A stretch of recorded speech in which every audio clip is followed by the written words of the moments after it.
कल्पना कीजिए, एक ऐसा समय जब किसी विदेशी सत्ता ने भारत के लोगों को सीधे सीधे चुनौती दी कि वे अपना संविधान खुद नहीं लिख सकते। और उसी चुनौती के जवाब में भारत के पहले संविधान का ब्लूप्रिंट तैयार हुआ। इस नए गहन विश्लेषण में सभी का स्वागत है। बिल्कुल, ये एक बहुत ही ऐतिहासिक घटना थी। आज के इस गहन विश्लेषण का हमारा मिशन उसी ऐतिहासिक घटना यानी नेहरू रिपोर्ट 1928 को बारीकी से समझना है। हाँ, और जो लोग विभिन्न प्रतियोगी परीक्षाओं की तैयारी कर रहे हैं या जो इतिहास के जिज्ञासु छात्र हैं, उनके लिए यह चर्चा बहुत ही महत्वपूर्ण होने वाली है। एकदम सही। श्रोताओं को बता दें कि आज की इस चर्चा में करीब 15 ऐसे ऑब्जेक्टिव तथ्य सामने आएंगे जो सीधे परीक्षाओं में पूछे जाते हैं। एक तरह से यह चर्चा उन सवालों के लिए रामबाण साबित होगी। बिल्कुल, मतलब इतिहास को समझने के साथ साथ परीक्षा की तैयारी भी हो जाएगी। ठीक है, तो चलिए इसे विस्तार से समझते हैं। ये पूरी कहानी शुरू कैसे होती है? यहाँ जो बात सबसे दिलचस्प है वो ये है कि ये रिपोर्ट कोई वैक्यूम में या अचानक से नहीं बनी थी। इसके पीछे एक बहुत बड़ा राजनीतिक दबाव था। मतलब साइमन कमीशन वाला दौर? हाँ, 1927 में ब्रिटिश सरकार ने भारत के लिए साइमन कमीशन का गठन किया था। और कमाल की बात देखिए, भारत के भविष्य का फैसला होना था, लेकिन उस कमीशन में एक भी भारतीय सदस्य नहीं था। 7 सदस्य अंग्रेज थे। जी, और इसका पूरे देश में भारी विरोध हुआ। होना ही था। हर जगह साइमन गो बैक के नारे लगे, काले झंडे दिखाए गए। और इसी एकजुट विरोध से तत्कालीन भारत सचिव यानी secretariat of state Lord Birkenhead बहुत चिढ़ गए। हाँ, उन्होंने इसे अपनी शान के खिलाफ मान लिया। बिल्कुल, और 24 नवंबर 1927 को उन्होंने भारतीयों को एक बहुत ही अहंकार भरी चुनौती डाल डाली। ये तारीख परीक्षाओं के लिए बहुत अहम है। 24 नवंबर 1927। सही कहा। लॉर्ड बर्कनहेड ने कहा कि अगर भारतीय साइमन कमीशन का इतना विरोध कर रहे हैं तो वे खुद एक ऐसा संविधान बनाकर दिखाएं जिस पर भारत के सभी दल सहमत हों। उनका मानना था कि भारतीय इतने बटे हुए हैं कि वो कभी एक मेज पर आकर कुछ तय कर ही नहीं सकते। उन्हें लगता था कि भारतीय इसके योग्य ही नहीं है, लेकिन यही उनसे बड़ी चूक हो गई। भारतीय नेताओं ने इस चुनौती को एक अवसर के रूप में स्वीकार किया। जी, और इसी का नतीजा था कि 28 फरवरी 1928 को दिल्ली में एक विशाल सर्वदलीय सम्मेलन यानी ऑल पार्टी कॉन्फ्रेंस बुलाया गया।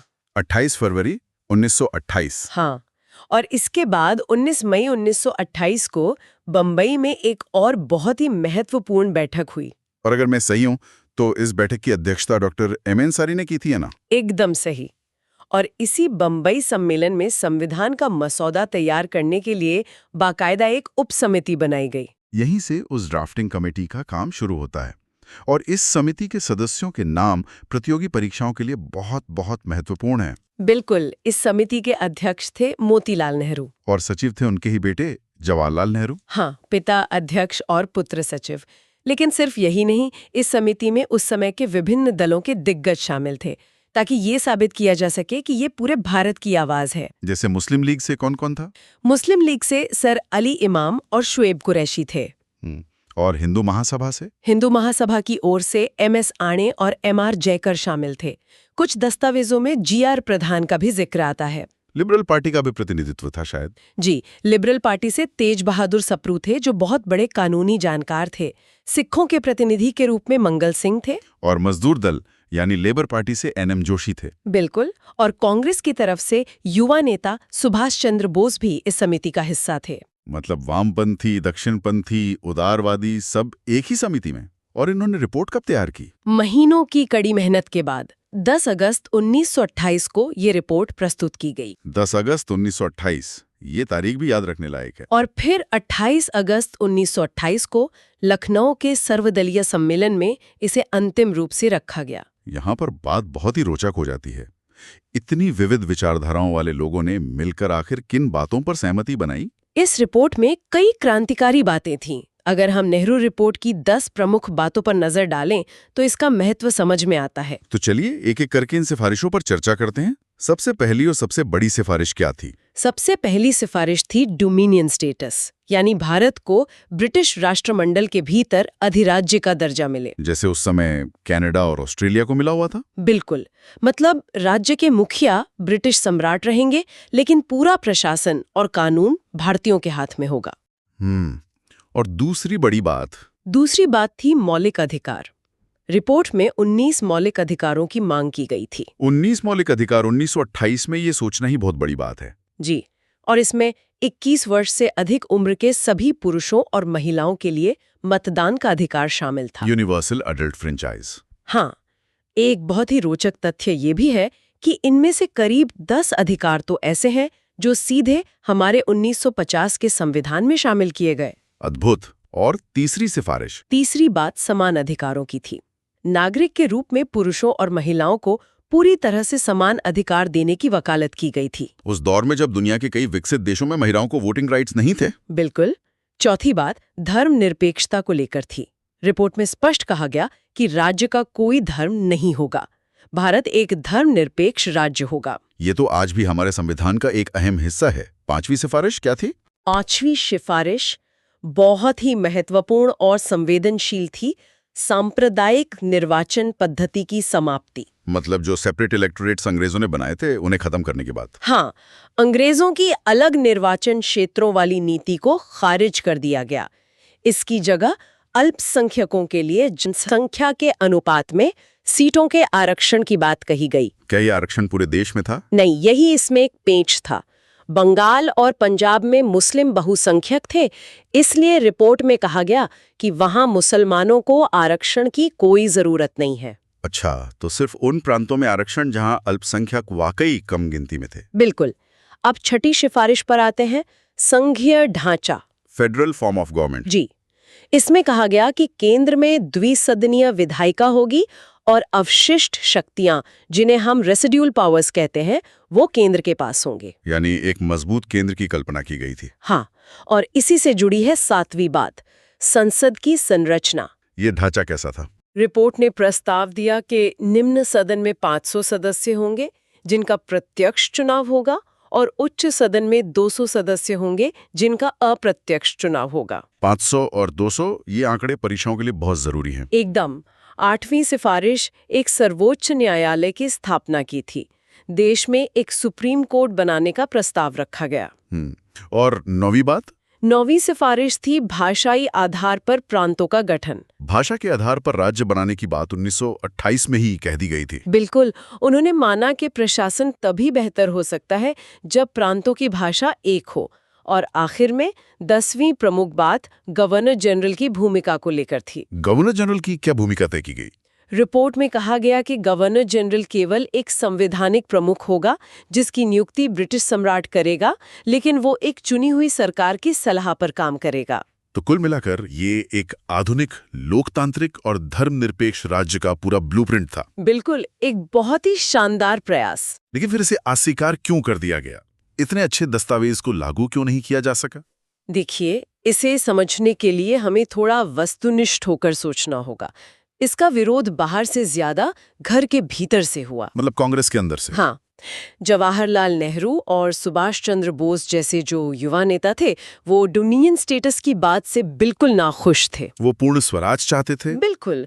उनका मानना था कि आधी अधूरी आजादी का क्या फायदा, और इसी विरोध के चलते उन्होंने 1928 में ही इंडिपेंडेंस फॉर इंडिया लीग की स्थापना कर दी। ये भी एक अच्छा ऑब्जेक्टिव सवाल है। Independence for India league 1928। जी, लेकिन कांग्रेस का ये आंतरिक विवाद तो फिर भी सुलझ सकता था। असली मुश्किल खड़ी हुई मुस्लिम लीग की प्रतिक्रिया से। जिन्ना की तरफ से? हाँ, दिसंबर 1928 में कलकत्ता में जो सर्वदलीय सम्मेलन हुआ, उसमें मोहम्मद अली जिन्ना ने इस रिपोर्ट में 3 संशोधन मांगे। वे 3 संशोधन क्या थे? पहली मांग केंद्र में मुसलमानों के लिए 1/3 प्रतिनिधित्व। दूसरी, पंजाब और बंगाल में भी आबादी के अनुसार आरक्षण। और तीसरी, अवशिष्ट शक्तियां प्रांतों को दी जाए, ना कि केंद्र को। लेकिन नेहरू रिपोर्ट तो अवशिष्ट शक्तियां केंद्र को दे रही थी। बिल्कुल, और हिंदू महासभा जैसे दलों ने जिन्ना की इन मांगों का कड़ा विरोध किया। जब ये संशोधन नहीं माने गए तो दोनों दलों के बीच की खाई बहुत चौड़ी हो गई। और शायद इसी के बाद जिन्ना ने अपने वो मशहूर 14 सूत्र पेश किए थे। एकदम सही। मार्च 1929 में जिन्ना ने अपना प्रसिद्ध 14 सूत्री मांग पत्र पेश कर दिया, जिसने पूरी तरह से नेहरू रिपोर्ट के उलट एक नया ढांचा खड़ा कर दिया। और ब्रिटिश सरकार, उनका क्या रुख था? अंग्रेजों को तो बहाना चाहिए था। उन्होंने देखा कि भारतीय आपस में ही लड़ रहे हैं, तो 1930 में उन्होंने इसे ये कहकर खारिज कर दिया कि ये रिपोर्ट अत्यधिक प्रगतिशील है। हाँ, मतलब उनका तर्क था कि भारत अभी इतने बड़े लोकतांत्रिक बदलाव के लिए तैयार ही नहीं है। तो इस सब का असल में क्या मतलब है? श्रोताओं के नजरिए से देखा जाए तो अगर ये रिपोर्ट लागू ही नहीं हुई तो आज हम इसे इतना महत्व क्यों देते हैं? अगर हम इसे व्यापक संदर्भ में देखें तो भले ही ये रिपोर्ट उस समय लागू नहीं हो पाई, लेकिन ये भारतीयों द्वारा अपने लिए संविधान बनाने का पहला ऐतिहासिक प्रयास था। एक तरह से इसने अंग्रेजों का वो घमंड तोड़ दिया कि भारतीय कुछ कर नहीं सकते। बिल्कुल।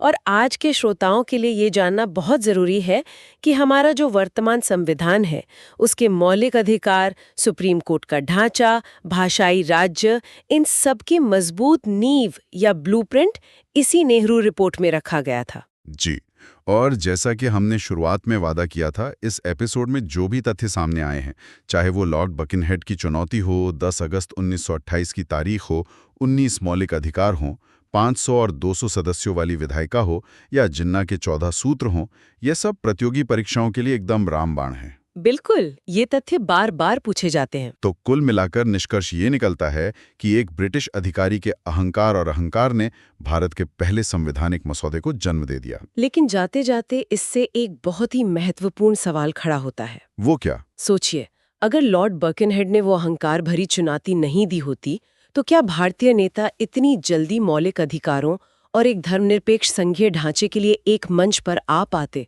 बहुत गहरा सवाल है। और उससे भी बड़ा सवाल, अगर उस समय नेहरू रिपोर्ट को बिना किसी संशोधन के सभी दलों द्वारा स्वीकार कर लिया गया होता, तो क्या 1947 में देश के विभाजन की रूपरेखा कुछ और होती? क्या विभाजन होता ही नहीं? वाकई ये सोचने पर मजबूर कर देता है कि इतिहास के एक छोटे से अगर से पूरी तस्वीर कैसे बदल सकती थी। श्रोताओं के लिए यह एक ऐसा विचार है जिस पर वे खुद और अधिक पढ़ सकते हैं और सोच सकते हैं। इतिहास में हर घटना के कई आयाम होते हैं। बिल्कुल। तो आज के इस गहन विश्लेषण को हम यहीं विराम देते हैं। इस रोमांचक ऐतिहासिक यात्रा में हमारे साथ जुड़ने के लिए बहुत बहुत धन्यवाद। मिलते हैं अगली बार एक और दिलचस्प विषय के साथ।